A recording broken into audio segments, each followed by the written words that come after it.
నమస్తే welcome to మనం TV. ప్రస్తుతం మనతో పాటు న్యాచురోపతి డాక్టర్ శివాని రెడ్డి గారితో మాట్లాడి మనకున్న హెల్త్ టిప్స్ కానీ హెల్త్ ప్రాబ్లమ్స్ కానీ అడిగి తెలుసుకుందాం. హలో అండి, నమస్తే. నమస్తే అండి. నీ పెయిన్స్ గురించి మాట్లాడుకుందాం. యా, జనరల్గా మేజర్ ప్రాబ్లం ఏంది నీ పెయిన్స్ అనేది? వీళ్ళకి వాళ్ళకని కాదు, ప్రతి ఒక్క ఏజ్లో నీ పెయిన్స్ అయితే కంపల్సరీ చూస్తున్నాం. యా, అసలు ఫుడ్ స్టైల్ కానీ ఏం చేంజ్ అవుతుందో తెలీదు, కానీ నీ పెయిన్స్ అయితే బాగా చూస్తున్నాం అందరిలో. సో ఎందుకు వస్తుందంటారు? ఇప్పటి నుంచే పిల్లలకి నీ పెయిన్స్ రాకుండా మనం ఫాదర్ కానీ మదర్స్ కానీ ఎలాంటి జాగ్రత్తలు తీసుకోవాలి అంటారు? సో వచ్చాక ఏంటి ప్రికాషన్? నీ పెయిన్స్ని మనము గ్రేడింగ్ చేస్తే గ్రేడ్ 1 to grade 4 వరకు ఉంటాయండి. గ్రేడ్ 1 అనేది మైన్యూట్ పెయిన్, ఎప్పుడో ఒకసారి వస్తూ ఉంటుంది. గ్రేడ్ 2 అనేది ఏంటంటే పెయిన్తో పాటు కొంచెం స్లైట్గా స్వెల్లింగ్ ఉండడం. గ్రేడ్ 3 వచ్చేసి ఇంతకు ముందు రోజుల్లో అబవ్ 40 చూసేవాళ్ళం. Grade 4 above 60. ఇందులో grade 1 to grade 3 it is absolutely manageable. Grade 4 మాత్రం it is surgical intervention. Grade 4 at the age of 60, like 58 to 60 మధ్యలో వస్తే వాళ్ళు సర్జికల్ ఇంటర్వెన్షన్కి వెళ్తే టోటల్ని రిప్లేస్మెంట్ చేసుకుంటే అట్లీస్ట్ 10 to 12 years they'll have one more beautiful life there. ఈ గ్రేడ్ 1 to grade 3 ఏంటంటే మైనర్ అండి, అది చాలా చాలా minor, which can be diagnosed only by the x-rays. MRIs కూడా అక్కర్లేదు. ఇక్కడ వీళ్ళకి ఏం చేయాలి అంటే మనము లైక్ ఎవరైతే పేషెంట్స్ ఫస్ట్ మనకు నీ పెయిన్ అండ్ కంప్లైంట్తో వస్తారో వీ షుడ్ సీ వాళ్ళ పెయిన్ ఎక్కడ ఉంది, ఎలా ఉంది. Maximum of the knee pain cases it's not only the నీ విచ్ ఇస్ రెస్పాన్సిబుల్, బ్యాక్ వల్ల కూడా నీ పెయిన్ వస్తుంది. యా, ఏదైతే మనకు నీ పెయిన్ పాయింట్ ఎవరికి తెలీదు. యా, ఇది ఎవరికి తెలీదు. బ్యాక్ వల్ల మనకు పెయిన్ వెనక నుంచి కిందికి వస్తూ ఉంటుంది. That is different, that is entirely for the back. But back నుంచి వచ్చే పెయిన్ నీ దగ్గర స్టక్ అవుతుంది కొంతమందికి. That is only because of the back, that is not proper knee pain. పెద్దవాళ్ళల్లో వచ్చింది అంటే ఒక ఏజ్ ఫ్యాక్టర్గా వచ్చిందని తీసుకోవచ్చు. మరి చిన్న పిల్లలలో కూడా, అంటే జనరల్గా చిన్నపిల్ల అంటే ఒక నార్మల్ ఏజ్ నుంచి కూడా నీ పెయిన్స్ చూస్తున్నాం. ఈ మధ్య కాలంలో పిల్లలకి కూడా బాగా నీ పెయిన్స్ ఎక్కువ అవుతున్నాయి. కొన్నిసార్లు అది కంప్లీట్లీ స్పోర్ట్స్ ఇంజురీ అండి. అలాంటి parents as much as possible avoid చేయాలి. అండ్ అలా ఎప్పుడైతే పిల్లలు నీ పెయిన్ అని చెప్తారో ఇమీడియట్గా మనం ఇవ్వాల్సిన ఫస్ట్ లైన్ ఆఫ్ ట్రీట్మెంట్ వచ్చేసి కోల్డ్ ప్యాక్ అండి. మనకు పెయిన్ స్టార్ట్ అయిన వెంటనే మనం ఇవ్వాల్సింది కోల్డ్ ప్యాక్. అది పెయిన్ ఎక్కువ అవుతున్నా కొద్దీ మనం ఇవ్వాల్సింది హాట్ ప్యాక్. ఇవి మన ఇంట్లో మనం మేనేజ్ చేసుకోవచ్చు. అపార్ట్ ఫ్రమ్ దట్ మనకు నీ పెయిన్ ఉన్న ఏరియాలో మస్టర్డ్ ప్యాక్ కూడా పెట్టొచ్చండి. అంటే ఆవాలు ఉంటాయి కదా, ఆవ పొడిని ప్యాక్ లాగా చేసి కట్టొచ్చు. దానివల్ల పెయిన్ బాగా లాగేస్తుంది. ఎవరికైనా లాగేస్తుంది. బట్ చిన్న పిల్లలకి అంత త్వరగా మనము ట్రీట్మెంట్స్ ఇవ్వకూడదండి. వాళ్ళకి ఇలాంటి న్యాచురల్ రెమెడీస్తో తగ్గించాలి.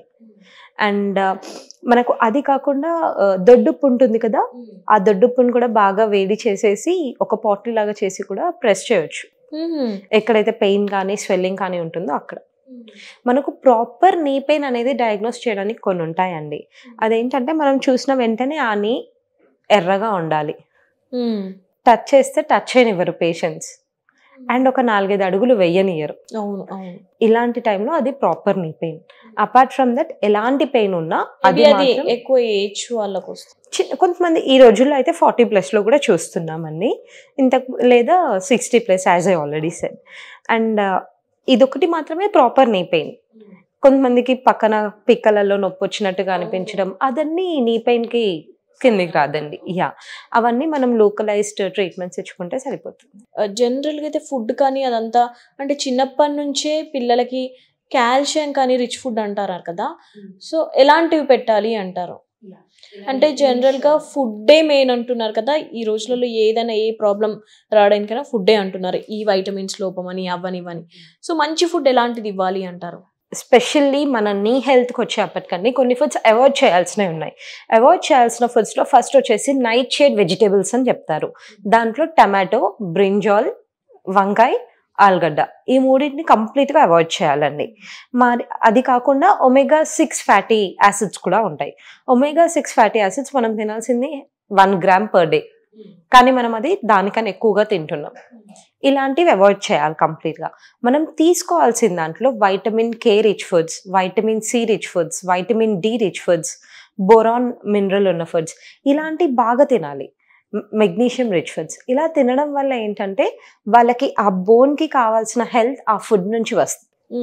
ఇది చాలా 100% మనం యూస్ చేయాల్సిందండి. సమ్ నువ్వులు ఇలాంటివి కూడా ఇప్పుడు మనం వైటమిన్ డి అన్నాం కదా, వైటమిన్ డి కానీ ఈ మినరల్స్ కానీ వీటితో పాటు మనం ఇంట్లో ఈజీగా చేసుకోవాల్సింది. చాలా మందికి ఈ రిచ్ ఫుడ్స్ అంటే తెలియదు కాబట్టి వాళ్ళు ఇంట్లో చేసుకోవాల్సిన దాంట్లో అట్లీస్ట్ WHO రికమెండేషన్ ప్రకారం ఏంటి అంటే every human being can have 6 eggs per week. వారానికి 6 గుడ్లు తినొచ్చు. సో డైలీ మార్నింగ్ ఒక బాయిల్డ్ ఎగ్ ఇవ్వడం, ఒక గ్లాస్ ఆఫ్ A2 మిల్క్ ఇవ్వడం, ఇది చేయడం వల్ల వాళ్ళకి కావాల్సిన కాల్షియం వస్తుంది. అది కాకుండా సిస్మీ సీడ్స్ అండి, sesame seeds are very good with vitamin D as well as కొంచెం మనకు మంచి ఫ్యాటీ యాసిడ్స్ కూడా జనరల్ గా ఇస్తే తినరు కాబట్టి లడ్డు రూపంలో ఇవ్వాలి. పీనట్ లడ్డు కూడా ఇవ్వచ్చు. వీటితో పాటు ఎవరైనా సరే అండి, ఇర్రెస్పెక్టివ్ ఆఫ్ ఏజ్, మనం తినే నట్స్ ఉంటాయి కదా, ఆ నట్స్ మన హ్యాండ్లో వేసుకోవాలి.